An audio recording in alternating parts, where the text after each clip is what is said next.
Welcome back. हमने बहुत sensational point पे ब्रेक ली थी जी, तो आप अपने अलादीन के चिराग को रगड़ें और बताएं कि फैसला क्या है। चिराग तो आप वो जज रगड़ रहे हैं। असल में ये जज फंसे हुए हैं। वो कहते हैं ना जी, लोग कहते हैं नवाज शरीफ साहब फंसे हुए हैं, वो नहीं फंसे, जज फंसे हुए हैं। जजों को अब पता नहीं चल रहा कि वो इस सारे जो दलदल है वो उससे कैसे निकलें। और आपको पता है दलदल का जो एक फितरी सा अमल है कि जितना उसमें पाँव मारेंगे वो उतना नीचे जाएंगे। ये पाकिस्तान की पॉलिटिकल हिस्ट्री पे इसका बहुत ज़्यादा असर होगा।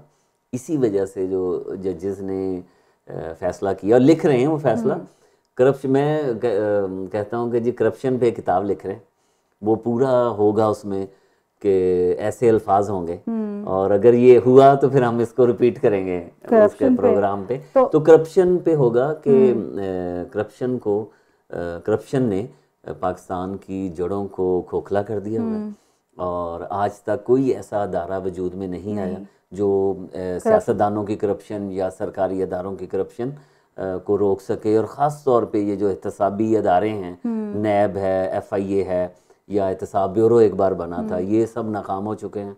ये सियासी इसमें चेयरमैन या ये जो हेड्स हैं, सरबराहान हैं, ये सियासी तौर पे लाए जाते हैं और इस वजह से ये हुक्मरानों के ख़िलाफ़ कोई कदम नहीं उठा सकते। ये एक तो ये होगा।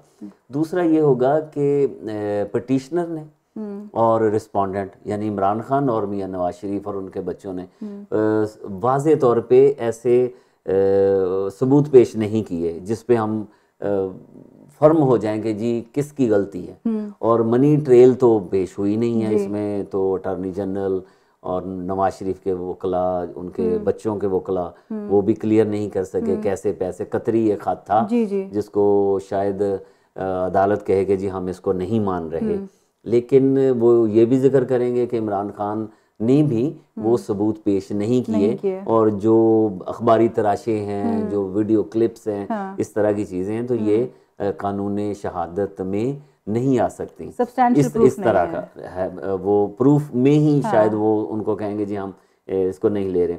जो आखिरी 5-7 कंक्लूजन होता है ये जज साहबान उस पर फंसे हुए हैं कि एक्विट करें कि ना करें।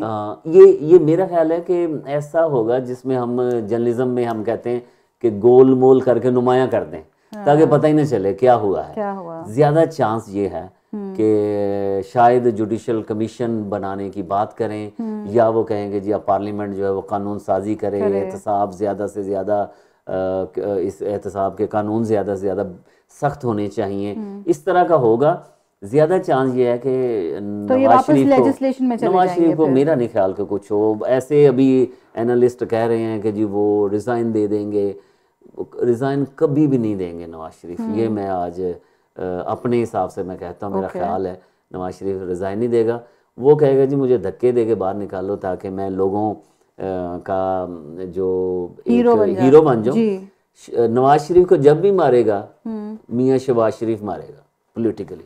ओके, ये बहुत बड़ा इंकशाफ है, इसको लिख लीजिए आप अपने पास। हमने बात की करप्शन पे, हम नाज़रीन एक एपिसोड लेके आएंगे, उसमें मेरे कुछ पॉइंट्स हैं, आप मुझे ज़रूर बताइएगा कि हमारे जितने भी इदारे हैं, चाहे वो एहतसाबी इदारे हों या सरकारी इदारे हों, इनमें हर इदारे में करप्शन हो जाती है। हम जो एहतसाबी इदारे हैं उनमें इन इटसेल्फ करप्शन है। ऐसा क्यों होता है ये आई एम श्योर हम सब जानना चाहते हैं और मुझे तो अभी तक कोई तरीका नज़र नहीं आया जिससे हम इन चीज़ों को रोक सकें। तो हम जिसको हम कहते हैं कि चोर को साहूकार बना दें, तो इसमें तो हल तो मुझे तो कभी नज़र ही नहीं आ रहा कि कैसे होगा और क्या हम उम्मीद रख सकते हैं कि इदारे हमारे सही होंगे या नहीं। देखिए अब एक जो सरबराह है अगर वो ही करप्ट है किसी भी अदारे का, तो जो निचला स्टाफ है, जो निचला अमला है, वो तो खुद ही करप्शन करेगा। पाकिस्तान में आप पटवार खाना सिर्फ देख लें, पटवार खाना में एक पटवारी है और शायद गवर्नमेंट की तरफ से 1 या 2 बंदे उसके मावनीन हैं। मैंने अपनी आंखों से देखा हुआ है कि 20 लोग बैठे हुए हैं पटवार खाने में। वो कौन लोग हैं वो? और एक बड़ी कोठी जो है वो किराए पे ली हुई है पटवारी ने। पटवारी जो है वो अपनी फ़र्द निकालनी है, एक इंतकाल कराना है, एक फ़र्द निकालनी है, कोई काम है, उसका रेट तय है। सिफारिश के साथ अब अगर पैसा नहीं देंगे आपको पाकिस्तान में फ़र्द नहीं मिलेगी। तो अब पटवारी ने तहसीलदार को पैसे देने हैं, तहसीलदार ने अपने असिस्टेंट कमिश्नर या कोई और बड़ा जो अफसर है उसको पैसे देने हैं, फिर डिप्टी कमिश्नर तक पैसे जाने हैं। अब डिप्टी कमिश्नर जो है वो किसकी इजाज़त से है? वो चीफ मिनिस्टर की सिफारिश से है।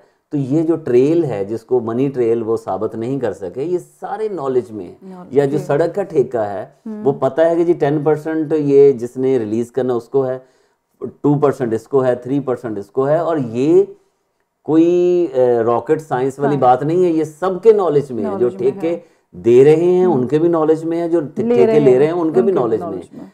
जब बुराई बुराई ना रहे और जब रिश्वत, अब मैं जाता हूँ अगर पाकिस्तान, तो मेरा कोई काम है, अब पैसे के बगैर मैं करवा ही नहीं सकता। मैं वहाँ तो बैठा नहीं हुआ, मैं कोई सिफारिश ये वो, सवाई इंट्रोडक्शन है कि जी मैं फलां अदारे से हूँ या मैं जर्नलिस्ट हूँ, वो थोड़ी सी बात सुनेंगे, उसके बाद भी पैसा मांगेंगे। अब या तो मैं पैसा दूं या मैं काम ना करवाऊं। तो जब ये सारा सिस्टम ही इसका शिकार हो जाए और उसको ठीक करने वाला कोई ना हो, तो फिर जो है वो मुआशरे भी तबाह होते हैं, कौमें भी तबाह होती हैं, और फिर यही हाल है कि ओवरसीज़ फिर लोग बाहर भागने की कोशिश करते हैं। जो ऐसे पाकिस्तान के सिस्टम से तंग आके कनाडा, अमेरिका, यूरोप में, या ये यहाँ पे तो फिर हम बहुत अच्छे जॉब्स, और जॉब भी यहाँ पे अच्छी हैं। जो लेबर है सऊदी अरब में, दुबई में, और वहाँ का जो बुरा हाल है, रोटी भी उनको एक टाइम पे शायद खाते हों। तो सिस्टम जब तक ठीक नहीं होगा, और पाकिस्तान का अगर सिस्टम ठीक हो जाए, तो जो हम बाहर लोग बैठे हुए हैं 50, 60, 70% अगली फ्लाइट से पाकिस्तान जाएंगे। अच्छा, अब सिस्टम की बात की आपने, आई अंडरस्टैंड सिस्टम करप्ट हो गया है, बट सिस्टम तो एक पूरा होलिस्टिक पैकेज है ना, उसमें गवर्नमेंट भी आ रही है, लोग भी आ रहे हैं। अनफॉर्चुनेटली हमारे लोग भी करप्ट हो गए हैं। अब इसी बात को मैं आगे लेके जाके हम सोशल इश्यूज पे आते हैं। हम पाकिस्तानी कौम, हम दुनिया के किसी भी हिस्से में हो, हमें नेगेटिविटी बढ़ गई है।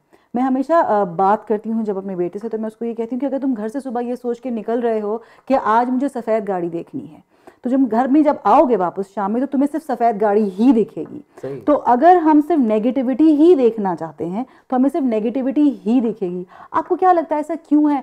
हम क्यों इतने पैसिमिस्ट हो गए, हम क्यों इतने सिनिक हो गए कि हम पॉजिटिविटी देखना ही नहीं चाहते? मेरे ख्याल में माइंड सेट हमारा हो गया है, और हम जब उठते हैं तो कुछ नेगेटिविटी या नफ़रत लेके उठते हैं। जब सोते हैं तो फिर हम वही लोगों का, असल में मैं ये नहीं सोच रहा कि मैं क्या कदम उठाऊं, मैं अपने लिए क्या करूं कि मैं बेहतर अपनी लाइफ गुजार सकूं या अच्छे पैसे बना सकूं, अपने प्रोफेशन में ज़्यादा नाम बना सकूं। मैं आपको देख रहा हूं कि किरण जो है ये ज़्यादा पॉपुलर क्यों हो रही है, किरण अच्छा क्यों बोल रही है, किरण शोहरत उसको क्यों मिल रही है। तो मैं लेग पुलिंग का सोच के कि मैं किरण को कैसे काटूं, तो ये जब मेरी सोच होगी तब जो है वो ना तो मुझे कुछ मिल पाएगा और शायद मैं आपको भी काट दूं। इस वजह से हम आगे नहीं जा पाते। ये जो नेगेटिविटी है ये मैं समझता हूँ हमारी सोच है, हमें अपनी सोच से इसको निकालना होगा। हम पॉजिटिव सोचें, परसेंटेज हम अगर ये कर लें कि आज से हमने थोड़ा सा पॉजिटिव सोचना है, अपने बारे में सोचें। हम जो एनर्जी लगाते हैं दूसरे की टांग खींचने में, तो अगर वही मैं एनर्जी अपना एक कदम आगे बढ़ाने में लगाऊं तो आप देखेंगे मैं अपनी लाइफ में कितने कदम आगे जा सकता हूँ। सोच को बदलना होगा। चेंज, बहुत दुरुस्त कहा आपने, चेंज की बहुत सख्त ज़रूरत है। इसको हम उर्दू में तब्दीली कहते हैं, और हमारे मुल्क में तो पूरी पॉलिटिकल कैंपेन तब्दीली पे हो चुकी है। ना सिर्फ हमारे मुल्क में, ओबामा की कैंपेन भी चेंज हाँ, चेंज पे ही है। हाँ, बट नाज़रीन चेंज सिर्फ ये चेंज नहीं है, पॉलिटिकल कैंपेन का मसला ये कि जब पॉलिटिकल कैंपेन हम तब्दीली पे बात करते हैं तो वो तब्दीली होती है कि हम सुबह उठे, जाके वोट दिए, वापस आके सो गए। तो ये चेंज ना हो, हम अपने अंदर चेंज लेकर आएँ और उससे ही पॉजिटिविटी आ सकती है। अच्छा जी, बहुत सारे इंकिशाफात हुए, बहुत सारी चीज़ें। अब एक इंकिशाफ नाज़रीन मैं आप पे करती हूँ। सोशल मीडिया में बदरनामा बहुत फेमस है। बदर साहब रेगुलरली लिखते हैं इसको, मैं बहुत शौक से पढ़ती हूँ, कनाडा में बहुत मशहूर है, लोग बहुत शौक से पढ़ते हैं। तो आज का बदरनामा क्या है? अब ये मेरे ख्याल में हम हर प्रोग्राम में कोशिश करेंगे एक आध कोई बदरनामा। एक तो मैं मशहूर हूँ तमाम दोस्तों का, बल्कि जिस दिन ना लिखूं तो वो इनबॉक्स में कई चीज़ें या टेक्स्ट मैसेज में आ जाते हैं। तो मेरे एक दोस्त हैं मियाँ बीवी, तो वो भाभी सुबह रोज़ उठ के पूछती हैं मेरे दोस्त को कि आज आपके दोस्त बदर भाई ने वो क्या लिखा। तो वो कोशिश कर रहा हूँ कि 2-3 लाइनों में कई चीज़ें उसमें सिमट आए। तो आज के प्रोग्राम में जो बदरनामा आखिर में मैंने लिखा है कि सूरज देवता ने हैरानगी से पूछा कि ये कौन है, तो करीबी सैयारे ने कान में बताया कि ये सदर ममनून है जो कभी कभार निकलता है। तो ये आज का बदरनामा है। तो आई एम श्योर आपको बदरनामा आज का पसंद आया होगा, और हम कोशिश करेंगे कि हर प्रोग्राम को एक लाइट नोट पे इसी तरह से ख़त्म करें। हमारा प्रोग्राम हर मंडे को आप लाइव देखते हैं 7 PM पे। ये रिपीट टेलीकास्ट होगा ट्यूसडे को 1 PM पे और सैटरडे को 7 PM पे। नाज़रीन, हम कोशिश करते हैं कि आप लोग के सवालों को भी एड्रेस करें। तो अगर आपका कोई फीडबैक है या कोई क्वेश्चन है जो आप हमसे करना चाहें तो do write to us on bmclive@toronto360.tv। हम कोशिश करेंगे कि आपके सवालों को अपने हर प्रोग्राम में इंक्लूड करें और आपके जवाब बदर भाई दे सकें। एंड अगर आपको अपना फीडबैक देना है तो you can call us on 416-500-2424। Thank you बदर साहब, बहुत शुक्रिया, बहुत मज़ा आया। उम्मीद करते हैं कि नाज़रीन को भी हमारा प्रोग्राम पसंद आया। बहुत शुक्रिया, thank you. And thank you guys. I am Kiran Ali signing off for today. Allah हाफ़िज़।